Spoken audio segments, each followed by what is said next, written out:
Well, hello, thank you for joining me today again on the Church History Trail. You're very welcome to the programme. And we're continuing here at the Church of Ireland in FERNS. And just want to read out this wee board here to you. It's the Cathedral Church, and it's St. Eden, FERNS. And if you look at the date there, it was founded around 598 AD. So a bit of history to this church, so I'm going to take you in, and we're going to have a wee look at it, and also a wee look at the monastery as well. So the first thing you'll notice here is the Celtic cross. And I'm going to turn around here and I'm going to read a wee bit of information here to you. So it says here that a church was established in FERNS by St. Eden, known locally as St. Eden of St. Mogue, in the 7th century. The remains of several high crosses from that early monastery can be seen in the graveyard. By the 12th century, the church here had become significant enough for FERNS to be established as a diocese, a role in which it continues to the present day. So it says here that St. Aidan's Cathedral was built in the 13th century, probably by St. John the First, Anglo-Norman Bishop of FERNS, diocese under whom the settlement became the centre of a large medieval manor. And then it goes on, and it says there, it was burnt by Fake Mac Hugh O'Byrne in 1575 and rebuilt by him in 1577. O'Byrne was a Wicklow chieftain who laid raids against the English crown presence in Ireland.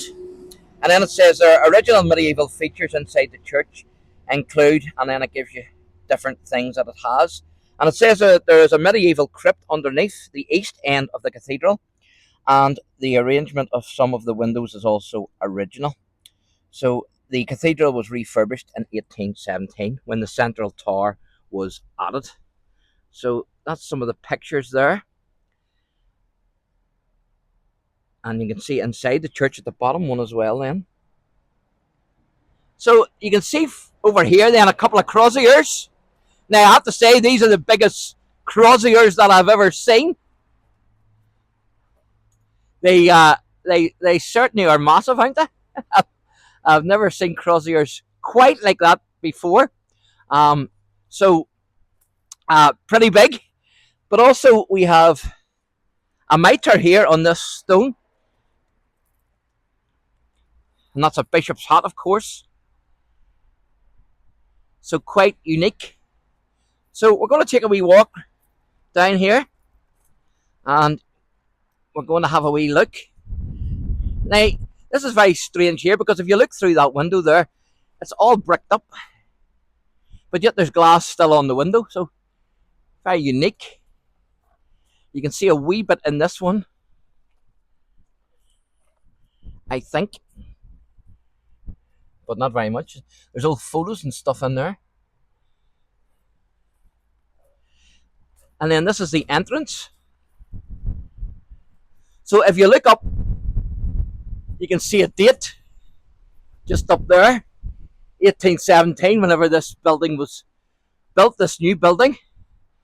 And then you've also got a foot scraper here. And of course, back then there was no tarmac, there was no concrete, it was all mud.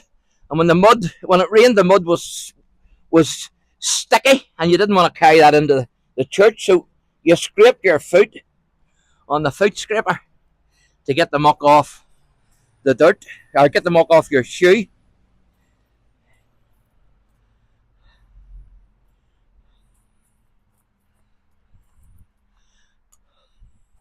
And then just down here, there is some sort of a cellar, a crypt, or something. It's used for modern purposes today, but we're going to show you inside there. So we are.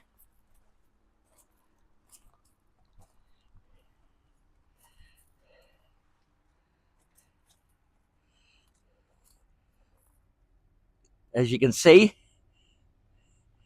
it maybe was a crypt at some stage. Not too sure.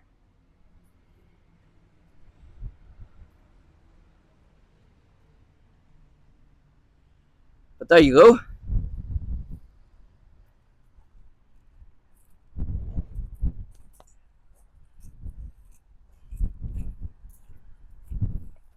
So we're going to take a wee walk around the back here.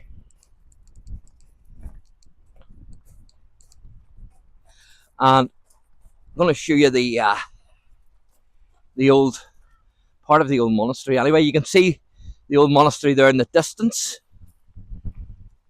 with the tower, and then just down here is part of it as well.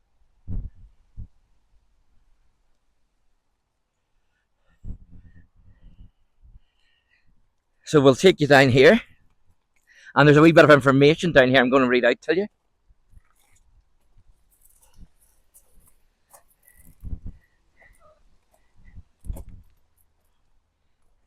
Just over here. So it says that this building to the east of St Eden's Cathedral dates to the early 13th century and features tall lancet windows and dogtooth architectural decoration, a style which can be found in other medieval churches in County Wexford. It says that the western end of the building contains an early medieval cross slab and high cross fragment, which are several centuries older than the 13th century buildings. Remnants of the important ecclesiastical centre, which was located here long before the arrival of the Anglo-Normans. The original function of this structure is unknown, but it is thought to have been the chapter house of the cathedral. And the chapter house was a significant building where the administrative functions of a monastery or cathedral were conducted. And then it says, one Bishop of FERNS died of the plague in 1348, when his successor, John Esmond, was fired by the Pope in 1349. I didn't know the Pope could fire anyone, but there you are, apparently he can. He fortified FERNS Castle, which we hope to have a look at later on, and refused to let the new appointee take his job.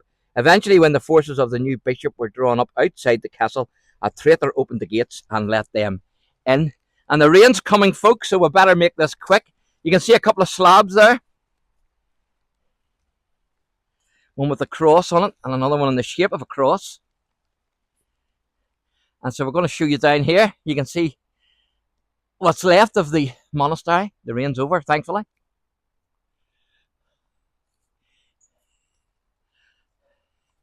And just up at the top there, you can see what's left of, well, there's very little of it left, if you can see that. So that's basically it. We're just going to show you what we can here off the tower from here, because there's an electric fence there. So my cameraman here will pan in there for you. Unfortunately, I don't think we're getting there today. I don't know if that fence is switched on or not. So there you go, folks. That's our wee tour of FERNS and St Eden's Church in County Wexford. Thanks for watching, and God bless.